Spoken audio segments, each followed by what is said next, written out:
Hello everyone, this is Teacher Juvie and I will be your guide for today's lesson.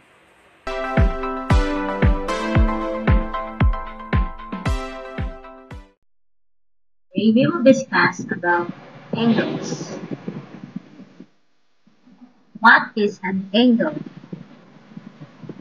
An angle is the union of two rays with the same endpoint. This common endpoint is called the vertex of the angle. The vertex.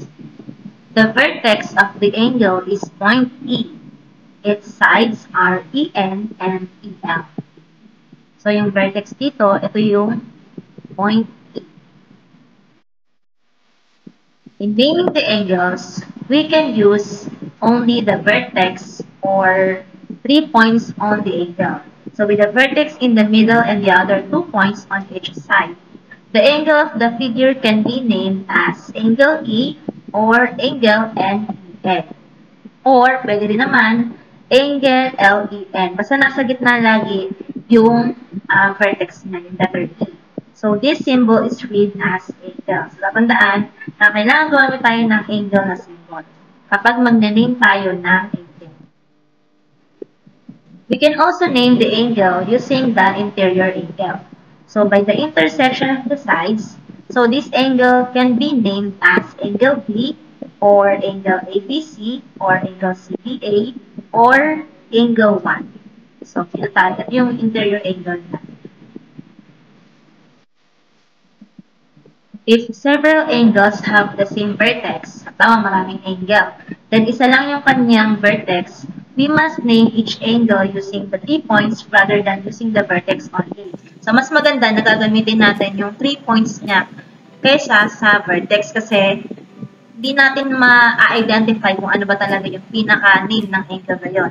So, in this figure, so each of the 3 angles has vertex M. So, same silang may vertex na M, pero ang papangalan natin sa mga angles na to ay angle LMP or angle PMN or angle LMN. So, the angles must not be named using only the vertex to avoid confusion. So, kapag maraming angles at isa lang ang kanilang vertex, kailangan pangalanan natin sila using the 3 points sa 3 points ng angle. Okay, so ang tawag sa figure na to ay protractor. So, ano ba ang protractor? A protractor is a device or tool used to measure angles. So, we use the degree as a unit of angle measure.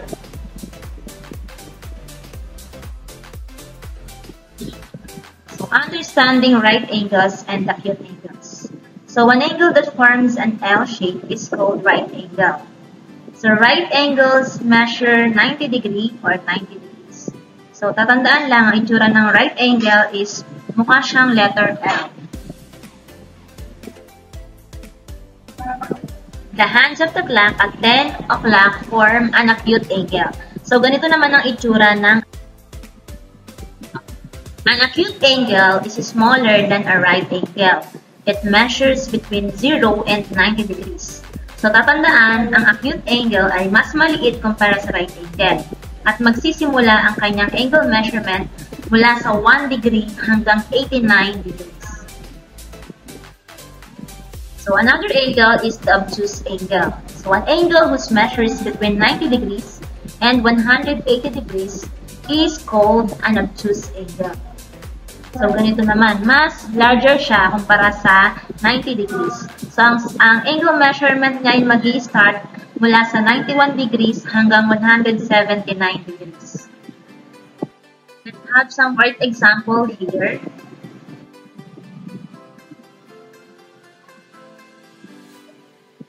So, we classify each angle as right, acute, or obtuse. So, based dito sa figure, ang angle na to is maka-classify natin as an acute angle. So, next naman, number 2. So, this angle is classified as an obtuse angle kasi lumagpas na siya sa 90 degrees. Okay, number 3. This angle shows And a right angle because it measures exactly 90 degrees. Let's proceed on measuring angles. So this is how to measure an angle using a protractor. So we draw an angle on the screen or board. So this part is how to measure the angle. So mag-drawing muna tayo ng angle. Then next naman, gamit ang protractor, i-place natin yung protractor center at the vertex or the corner of the angle and align the protractor's baseline with one side of the angle or the initial side. So, ganito ang tamang pagsukat ng angle. So, this is the center and this is the initial side. Start from 0 along the initial side until the number along the other side or the terminal side. Take note that there are two scales. So, meron tayong makikita dyang dalawang scales. Pero, ang babasahin natin scale ay yung nasa loob, yung inner. So, the measure of the angle of this angle is 45 degrees. So, yung pinaka nasa loob muna ang inyong babasahin, inner na measurement. So, we have some strategy for precise angle measurement. Para mas precise or accurate natin ma-measure ang angle, meron tayong mga ginagamit na strategies.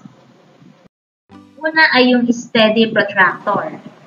So, kailangan put natin yung protractor on a flat and stable surface. Kasi diba flat yung protractor natin, kailangan flat din yung ating pagpapatungan. So, it can be a table or a desk. So, these helps keep it steady while you measure. Okay, another strategy is the center match. So make sure the middle dot of the protractor, which is the center, fits right on the corner point of the angle. So this is really important for getting the right measurement. Another strategy is the side line up. So one side of the angle should be placed right along the straight line at the bottom of the protractor. So this is the starting point for measuring. Okay, read carefully. So look where the other side of the angle crosses the protractor's scale. Read the number right where it touches. Read it carefully like reading a number in your math problems. So mahalaga na mabasa mo ng maayos yung measurement ng angle para accurate yung mabibigay mong sagot. Let's proceed on constructing angles. Okay, so try natin mag-construct ng 30-degree angle using the protractor. So we follow these steps. So step 1, draw a ray. So yung ray, ito yung may isang endpoint at isang arrowhead. So, draw a ray, initial side, in any direction. So, kahit isang direction mo siya mag-draw. Okay, step number 2, put the protractor on top of the ray. So, ilalagay mo yung protractor mo sa itaas ng ray.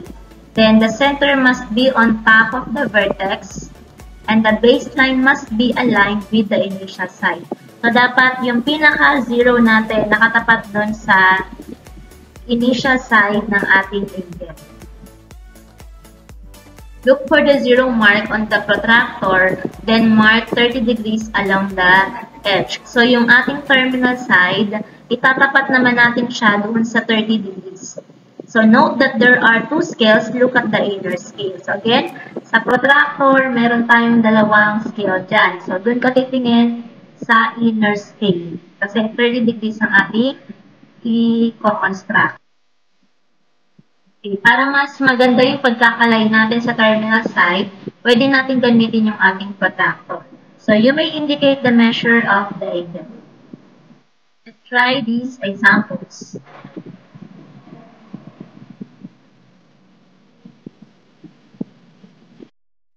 Okay, let's answer some questions.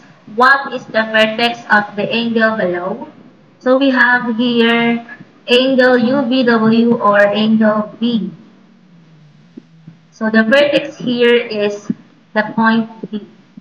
Okay? Next, name the angle shown below. So we can name the angle in two ways. So we can use the vertex or the 3 points of the angle. So this angle is named as angle UVW or angle B. Okay, let's classify the angle shown. So since this figure shows a letter N, so this angle is classified as a right angle. Okay, so this one also shows a right angle. So may letter N ang kanyang figure.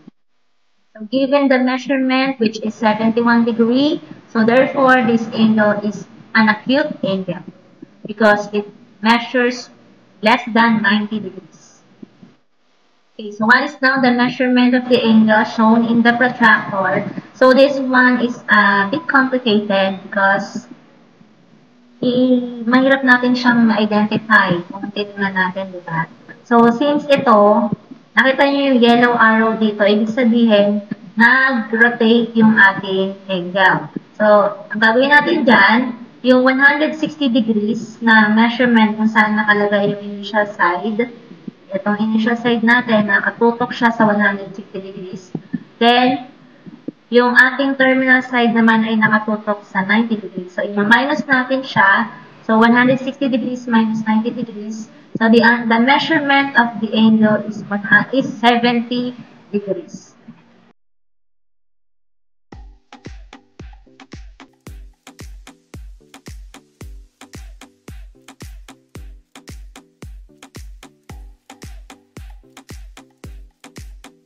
Thanks for watching this video. Hit like if you learned from this video and don't forget to subscribe on my channel.